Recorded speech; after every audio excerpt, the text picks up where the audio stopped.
Clara's POV. The transaction took less than 3 minutes. To my father, I was nothing more than a final chip to play against a mountain of gambling debt. To the men in dark suits holding rifles, I was an asset. I stood in the center of the massive cold marble room, my hands shaking violently against the fabric of my faded jacket. My breath hitched in my throat as I stared at the floor, waiting for the monster to speak. I had heard the rumors about the Volkov syndicate. They tore empires down. They left no survivors. "Look at me," a voice commanded. It wasn't a shout. It was a low, velvet baritone that seemed to absorb all the air in the room. I forced my chin up. Nikolai Volkov sat in a high-backed leather chair, a glass of dark amber liquid resting in his large, scarred hand. He was terrifyingly handsome.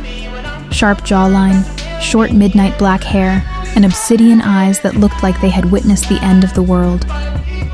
As he took a deliberate step toward me, my instincts took over. I flinched so hard I stumbled backward, squeezing my eyes shut. I braced myself for the strike, the harsh grip, the cruelty I had come to expect from powerful men. But the blow never came. Nikolai's POV. When she flinched, something cracked deep inside my chest. I stopped exactly 3 feet away from her, keeping my hands visibly at my sides. She was so small, trembling like a leaf in a winter storm, her hazel eyes wide with a terror that made my blood boil. Her father was a coward to hand a girl this pure over to a man like me to clear a debt. "You are shaking," I said, forcing my voice to remain entirely flat and unthreatening. "Are you hungry?" She blinked through her tears, completely thrown off balance. "Please," she whispered, her voice cracking. Don't hurt me." A sudden savage wave of protectiveness slammed into me. I clenched my jaw, locking my anger down so I wouldn't scare her further. "You are under my roof now, Clara," I murmured. "No one touches what is mine, and I do not harm children given to me by cowards. Go with the housekeeper. Eat, sleep. You are safe here." Clara's POV. Weeks turned into a month, and the penthouse became a strange sort of sanctuary. I spent my days tending to the neglected rose bushes in the estate's glass courtyard, trying to clear the heavy silence of the house. Nikolai was a shadow. He watched me from his office window, from the edges of the hallways, but he never crossed my boundaries. The slow burn between us was a silent, suffocating wire. One rainy evening, a thunderstorm knocked out the power. Terrified of the pitch-black darkness, I walked hesitantly down the corridor toward his study, holding a single flickering candle. I knocked softly, and the door swung open instantly. Nikolai stood there, his black shirt unbuttoned at the collar. He looked massive in the shadows. As a massive crack of thunder rattled the windows, I gasped, dropping my candle in panic. Nikolai stood there, his black shirt unbuttoned at the collar. He looked massive in the shadows. As a massive crack of thunder rattled the windows, I gasped, dropping my candle in panic.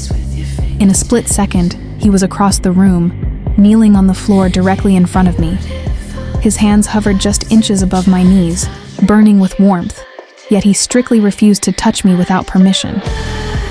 "Clara," he whispered, his breath brushing against my cold face. "Look at me. I am right here. The storm cannot reach you." I looked into his dark eyes, and for the first time, I didn't see a mafia king. I saw an anchor. Slowly, deliberately, I reached out and let my fingers rest against his massive, scarred forearm. Nikolai's POV. The moment her small, delicate hand touched my arm, my muscles coiled tight. The air in the room snapped like a rubber band. I slowly leaned in, my gaze dropping to her soft lips. Clara's breath caught, and she tilted her face upward, silently begging me to close the gap. Our lips were a mere breath apart. Every instinct I possessed screamed at me to claim her, to drown in her sweetness. But as I looked at the slight tremor still lingering in her frame, I forced myself to stop. I couldn't be another man who took things from her. I pulled back abruptly, inhaling sharply as I gently patted her hand. "You should rest, little Rose," I murmured, my voice straining under the weight of an immense, painful restraint. The invisible barrier between us solidified a week later. The background check I ordered on Clara's past finally arrived on my desk. As I read the dark details of her childhood, the assault she had survived at a young age, and how her family had entirely failed to protect her, a blinding, white-hot rage filled my veins. But right behind the anger came a profound, aching sorrow. I finally understood why she flinched at sudden movements. That night, I found her fast asleep in the library armchair, whimpering in the middle of a nightmare. I approached with the silence of a ghost, kneeling down to bring myself lower than her. "Clara," I called out softly. "Clara, wake up. You're dreaming." Her eyes flew open.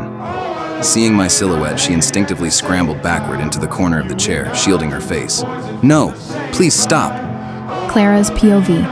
I woke up trapped in my past, gasping for air. But instead of a blow, I heard a familiar, steady voice. "Clara, it's me.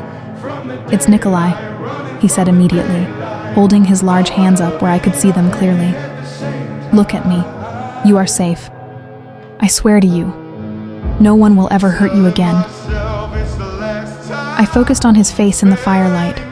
The sheer, unadulterated gentleness in his rugged features broke something inside me. I didn't care about the rules or the distance anymore. I collapsed forward, burying my face into his shoulder. His arms securely wrapped around my small frame, pulling me flush against his solid chest. He held me with an unbelievable tenderness, as if I were made of the finest glass. He rocked me slowly, murmuring quiet promises into my hair while I wept into his suit jacket.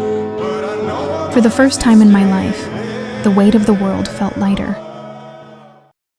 Months blurred together, and the emotional gravity between us grew heavy enough to warp the air whenever we entered a room.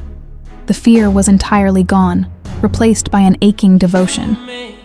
Yet we still lived in the agonizing spaces of almost. It was the way his hand lingered at my waist when guiding me through a doorway, making my skin tingle for hours. It was the way I would stand on my tiptoes to fix his tie before a meeting, our faces inches apart, counting each other's breaths until the tension became too painful to bear.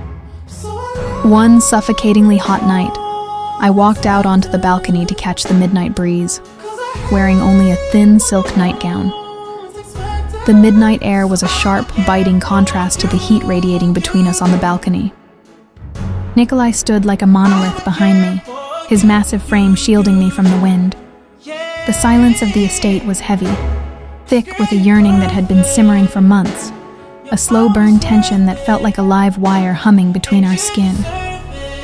Nikolai didn't touch her at first, though his breath hitched, ghosting over the shell of her ear. He was hyper-aware of the slight shiver that racked her small frame. With a low, guttural rumble of concern, he reached for the heavy velvet blanket draped over the railing, wrapping it around her shoulders with a tenderness that contradicted his scarred, lethal hands. As he pulled the fabric tight, his chest brushed against her back, the sheer bulk of him enveloping her. Clara leaned back into him, a soft sigh escaping her lips. She turned in the circle of his arms, her eyes searching his. In the moonlight, Nikolai looked less like a mafia king and more like a man starving for a touch he felt he didn't deserve. "You're freezing," he whispered, his voice a rough caress. "I don't feel the cold when I'm with you," Clara replied, her voice steady and filled with the confidence he had helped her build. She reached up, her small fingers tracing the jagged scar along his jawline, pulling his face down to hers. Clara's POV. The next morning, the sun broke through the floor-to-ceiling windows, casting a warm, golden glow across the silk sheets. I woke up completely tangled in the heavy warmth of Nikolai's arms. I opened my eyes to find him already awake, propped up on one elbow, calmly running his large, scarred fingers through my curls.